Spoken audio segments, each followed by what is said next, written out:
ఈ trailer start అయ్యే సెకండ్లోనే ఒక ఫీలింగ్ వస్తుంది. ఇది నార్మల్ ఎపిక్ కాదు. క్రిస్టోఫర్ నోలాన్ ఈసారి సింపుల్గా కాంప్లెక్స్ సినిమా చేయట్లేదు. కాంప్లెక్స్గా సింపుల్ కథని చెప్పబోతున్నాడు. ఒడిసెస్ని ఇక్కడ గ్లోరిఫై చేయడం లేదు. హీరో అంటే పర్ఫెక్ట్ అని చూపించట్లేదు. వార్ గెలిచిన మనిషి, సారీ యుద్ధం గెలిచిన వీరుడు లైఫ్లో ఫెయిల్ అవ్వడం ఎలా ఉంటుందో ఇక్కడ సెటప్ చేస్తున్నారు.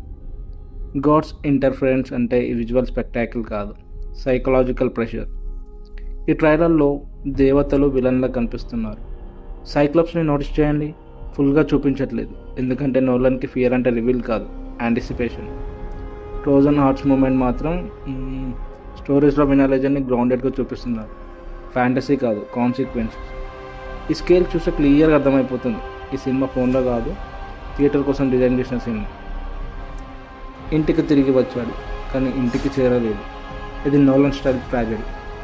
ఓవరాల్గా ట్రైలర్ స్లో ఉంది, హెవీ ఉంది అండ్ వెరీ పవర్ఫుల్గా కూడా ఉంది. ఈ సినిమా అందరి కోసం కాదు, కేవలం నోలన్ ఫ్యాన్స్ కోసం.